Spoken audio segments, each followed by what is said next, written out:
मैं पंकज पांडे, देख रहे हैं आप न्यूज 11 भारत। और हाजिर दोपहर 3 बजे तक की सभी छोटी बड़ी अहम खबर लेकर। तो बढ़ते हेडलाइंस के बाद खबरों की। और सबसे पहले बात रायसीना की रेस की, जिस रेस का आगाज हुआ सुबह 10 बजे और ये रेस अभी भी जारी है। दरअसल देश के लिए 16वें प्रेसिडेंट को चुना जा रहा है। राष्ट्रपति चुनाव के लिए वोटिंग हो रही है। झारखंड विधानसभा में मतदान केंद्र बनाया गया है, जहां सुबह 10 बजे से शाम 5 बजे तक वोटिंग होगी। विधानसभा स्थित गेट नंबर 4 से विधायक सांसद मतदान के वक्त प्रवेश कर रहे हैं। प्रवेश करने के बाद प्रतीक्षा कक्ष में वो अपनी बारी आने का इंतजार कर रहे हैं। मतदान केंद्र के अंदर एक बार में एक ही वोटर को जाने की अनुमति है। मतदान केंद्र के अंदर मोबाइल या कैमरा ले जाने पर भी पाबंदी है।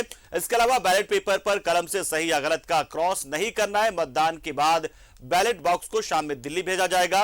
इस चुनाव में झारखंड के 80 विधायक, 6 राज्यसभा सांसद और 14 लोकसभा सांसद मतदान कर रहे हैं। बीजेपी के एक विधायक इंद्रजीत महतो बीमारी होने की वजह से वोट नहीं दे पा रहे हैं। रायसीना की रेस के लिए जहां एनडीए की तरफ से द्रौपदी मुर्मू हैं, तो वही विपक्ष ने यशवंत सिन्हा को मैदान में उतारा हुआ है। एनडीए उम्मीदवार द्रौपदी मुर्मू की स्थिति यशवंत सिन्हा के तुलना में मजबूत मानी जा रही है। उनके पक्ष में 61% से ज्यादा वोट पड़ने की संभावना है। एनडीए में शामिल दलों के अलावा JMM, BJD, YSR Congress, BSP, Anna Dramuk, JDS, TDP, Akali Dal और शिवसेना जैसे क्षेत्रीय दलों ने भी द्रौपदी मुर्मू का समर्थन किया है। वही यशवंत सिन्हा का Congress, RJD, TMC, NCP, CPI, CPM, SP, RLD, आप और टीआरएस जैसे दल समर्थन कर रहे हैं। तो देखिए तस्वीरें हम आपको दिखा रहे हैं झारखंड के विधानसभा से, जहां पर कांग्रेस, अभी जो आप तस्वीर देख रहे हैं, कांग्रेस के विधायक वोट करने के लिए पहुंचे हैं। विपक्ष के साझा उम्मीदवार के समर्थन में विधायक दल के नेता आलमगीर आलम की अगुवाई में सभी विधायक यहां पर पहुंचे हुए हैं। प्रदेश अध्यक्ष राजेश ठाकुर भी यहां पर मौजूद हैं और सभी अपने विपक्ष के उम्मीदवार यशवंत सिन्हा को वोट करने के लिए यहां पर पहुंचे हुए हैं। देखिए तमाम मंत्री कांग्रेस कोटे के और विधायक, यानी कि कांग्रेस के सभी विधायक यहां पर विधायक दल के नेता आलमगीर आलम की अगुवाई में विधानसभा पहुंचे हैं। अब देखिए मुख्यमंत्री को भी आप देख पा रहे हैं, यानी कि जेएमएम, और यह तस्वीर आप देख रहे हैं जेएमएम के विधायकों की।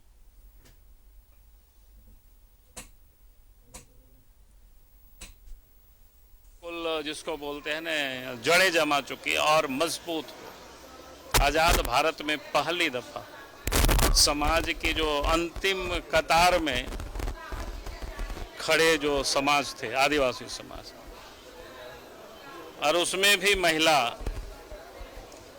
को पहली दफा देश के राष्ट्रपति बनने जा रही है। इससे बढ़िया और सौभाग्य क्या हो सकता है। निश्चित रूप से देखिए, जब महिलाओं की बात आती है तो सब बात तो जरूर करते हैं, लेकिन अधिकार नहीं मिल पाता है।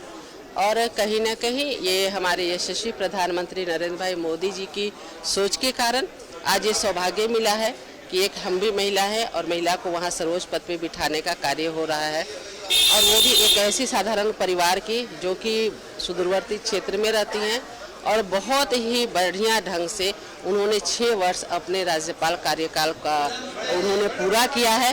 तो कहीं ना कहीं ये सौभाग्य हमारे लिए है। जब हम शिक्षा मंत्री थे, वो एज ए चांसलर जब बैठकें होती थी तो बहुत उनका सहयोग मिलता था। और जब उनका नाम का ही मतलब जब आया, माननीय द्रौपदी मुर्मू जी राष्ट्रपति पद के लिए जब उनका नाम आया, तो उसी समय हम महिलाएं बहुत खुश हुए कि हमारे यशस्वी प्रधानमंत्री जी भाई नरेंद्र भाई मोदी जी महिलाओं को कितना सम्मान देते हैं, ये हम लोग खुद देखे हैं। तो झारखंड से काफ़ी लगाव था इनका। देश राज्य की हम लोग की लगातार वो राज्यपाल के रूप में रही और एक आदिवासी महिला के रूप में देश का प्रथम नागरिक बनने का एक जो उनको गौरव हासिल होने जा रहा है आज से, तो एक बहुत बड़ा मैसेज जाता है देश और दुनिया को कि भारतीय जनता पार्टी हो या फिर एनडीए हो, जो प्रत्याशी उन्होंने चुना वो काफ़ी एक समाज को मैसेज देने का काम किया कि वैसे व्यक्ति जो समाज के अंतिम व्यक्ति के रूप में जाना जाता है, मतलब जंगलों में रहता है, वो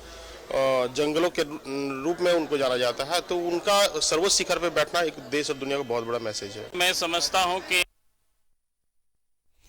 और हमारे सहयोगी राजेश इस खबर पर पूरी जानकारी देने के लिए और इस पूरी प्रक्रिया के बारे में तमाम जानकारी देने के लिए हमारे साथ जुड़ रहे हैं, सीधा उन्हीं से जानते हैं।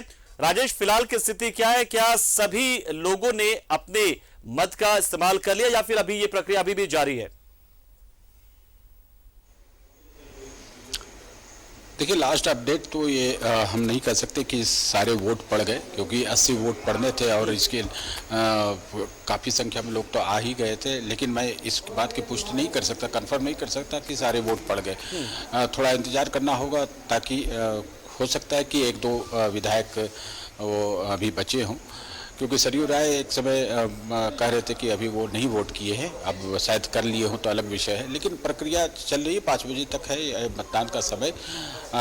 ये ठीक है कि जितने लोग हैं यहाँ पर 80 सदस्य हैं, तो वो सभी वोट कर लेंगे तो एक यहाँ का काम संपन्न हो जाएगा।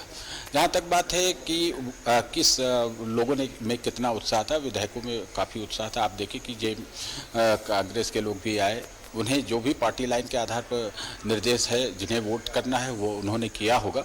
और बीजेपी के लोग काफ़ी उत्साहित हैं, क्योंकि एनडीए की प्रत्याशी हैं द्रौपदी मुर्मू और विन विन पोजीशन में हैं, इसलिए उन्हें लगता है कि हमारा वोट एक ऐसे प्रत्याशी के पास जा रहा है जो इस चुनाव में जीतने जा रहा है। तो इसका एक आनंद अलग होता है, जिस पार्टी की बहुमत होती है और वो उसे लगता है कि उसका कैंडिडेट जीतेगा, तो उसके मनोभाव अलग होते हैं, उसके बॉडी लैंग्वेज अलग होते हैं। आपने अभी सुना कि जैसे बाबूलाल मरांडी ने कहा कि भी ये तो झारखंड का सौभाग्य है कि यहाँ पर राज्यपाल रह चुकी है द्रौपदी मुर्मू, अब देश की राष्ट्रपति बनने जा रही है। देखिए अभी एक समय चला हुआ है पिछले कुछ वर्षों से, आप देखें कि ये मोदी रिजिम में कि राज्यपाल को राष्ट्रपति उपराष्ट्रपति बनने का अवसर तेजी से मिल रहा है। वैसे पहले भी बने हैं लोग, ऐसा नहीं है कि बिहार के राज्यपाल थे रामनाथ कोविंद, जो 2017 में अचानक उनका नाम आया और वो राष्ट्रपति भी बन गए। अब झारखंड, पड़ोसी राज्य झारखंड, उनके राज्यपाल की बारी आ गई। तो देखिए 21 तारीख को सारा कुछ स्पष्ट हो जाएगा। वोट जितने भी हैं वो यहाँ पर से काफ़ी संख्या में गए हैं। बीजेपी के 2500 वोट पड़े हैं, आंसू के 2 हैं, एक अमित यादव हैं, उन्होंने भी वोट किया है। जेएमएम की ओर से हमने बात की, स्टीफन मरांडी जो वरिष्ठ विधायक रहे हैं, उन्होंने उनसे जब ये सवाल किया गया कि आपने वोट किस आधार पर किया, तो उन्होंने कहा कि उन्होंने वोट अंतरात्मा की आवाज़ पर किया है। अब अंतरात्मा की आवाज़ उन्हें क्या कहती है, चूँकि पार्टी का निर्देश था कि वो जेएमएम के जितने भी लोग हैं वो सभी एनडीए प्रत्याशी द्रौपदी मुर्मू को वोट करेंगे। यहाँ पर अंतरात्मा की बात को लेकर थोड़ा सा लोगों में चर्चा है कि अंतरात्मा, नलिन सोरेन ने भी यही बात दोहराई कि उन्होंने अंतरात्मा की आवाज़ पर वोट किया है। अब बिल्कुल राजेश, तो अंतरात्मा की आवाज़ क्या रही होगी इसका तो पता चलेगा।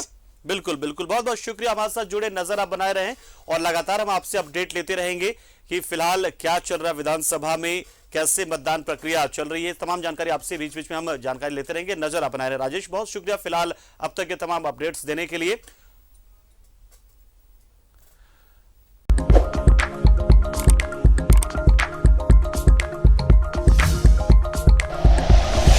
Like and share videos, subscribe करें हमारा चैनल और प्रेस करें बेल आइकॉन। न्यूज़ 11 भारत, सच है तो दिखेगा।